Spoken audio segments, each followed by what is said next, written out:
Anchor नमस्कार और विशेष विश्लेषण में आपका स्वागत है। आज की सबसे बड़ी खबर अंतरिक्ष से आई है, जो सीधे हमारी राष्ट्रीय सुरक्षा से जुड़ी है। भारतीय अंतरिक्ष अनुसंधान संगठन यानी आईएसआरओ ने अपने सबसे शक्तिशाली रॉकेट, जिसे अक्सर बाहुबली कहा जाता है, का उपयोग करते हुए नौसेना के लिए एक अत्यंत महत्वपूर्ण उपग्रह को सफलतापूर्वक अंतरिक्ष में स्थापित किया है। ये लॉन्च सिर्फ तकनीकी उपलब्धि नहीं है, ये भारतीय नौसेना की निगरानी और टोही क्षमता में एक क्रांतिकारी बदलाव लाने की क्षमता रखता है। इस उपग्रह को भारत की स्पेस आई कहा जा रहा है और ये हिंद महासागर क्षेत्र में हर दुश्मन की गतिविधि पर 24/7 पैनी नजर रखने के लिए तैयार है। मध्य भाग, विश्लेषणात्मक और संतुलित लहजा। अब आते हैं इस महत्वपूर्ण कदम के आलोचनात्मक और निष्पक्ष विश्लेषण पर। सकारात्मक पहलू, सुरक्षा में मजबूती। सबसे पहले, यह उपग्रह भारत की राष्ट्रीय सुरक्षा को मजबूत करता है। हिंद महासागर में चीन की बढ़ती नौसैनिक उपस्थिति और समुद्री मार्ग से होने वाली तस्करी व घुसपैठ जैसे संभावित खतरों को देखते हुए वास्तविक समय रियल टाइम की निगरानी आज की सबसे बड़ी रणनीतिक जरूरत है। यह उपग्रह हमारी सेना को सूचना के मामले में निर्णायक बढ़त देगा।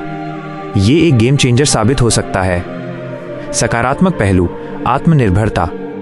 दूसरा, ये स्वदेशी तकनीक पर आधारित सैटेलाइट हमें किसी भी बाहरी शक्ति पर निर्भरता से मुक्त करता है।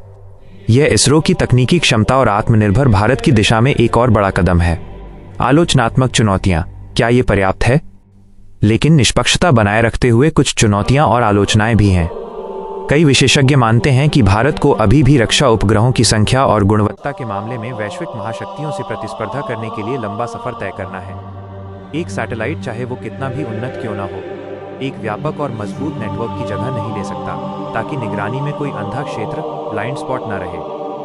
भू राजनीतिक तनाव और कूटनीति। एक अन्य महत्वपूर्ण बिंदु अंतर्राष्ट्रीय प्रतिक्रिया का है। इस तरह के सैन्य संबंधित लॉन्च अक्सर क्षेत्रीय भू राजनीतिक तनाव को बढ़ा सकते हैं। हमारे पड़ोसी देश इसे अपनी सुरक्षा के लिए संभावित खतरा मान सकते हैं। इसलिए भारत को कूटनीतिक स्तर पर यह स्पष्ट करना होगा कि इस उपग्रह का उपयोग केवल रक्षात्मक निगरानी के लिए है, न कि आक्रामक उद्देश्यों के लिए। संसाधनों का संतुलन। अंतिम आलोचनात्मक बिंदु संसाधनों के आवंटन से जुड़ा है। रक्षा और अंतरिक्ष कार्यक्रमों में भारी निवेश शिक्षा, स्वास्थ्य और गरीबी उन्मूलन जैसे प्रमुख सामाजिक क्षेत्रों से संसाधनों को हटा सकता है। सरकार को इन दोनों प्राथमिकताओं के बीच संतुलन बनाना होगा। हालांकि ये भी सच है कि केवल सुरक्षित देश ही अपने नागरिकों के लिए सतत विकास सुनिश्चित कर सकता है। समापन, संतुलित निष्कर्ष और कॉल टू एक्शन।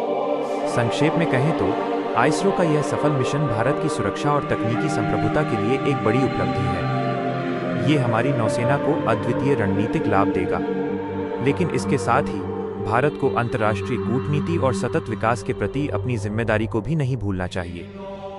ये था आज की सबसे बड़ी खबर पर हमारा आलोचनात्मक और निष्पक्ष विश्लेषण। आपको ये विश्लेषण कैसा लगा, हमें कमेंट्स में बताएं। सुनते रहिए। जय हिंद।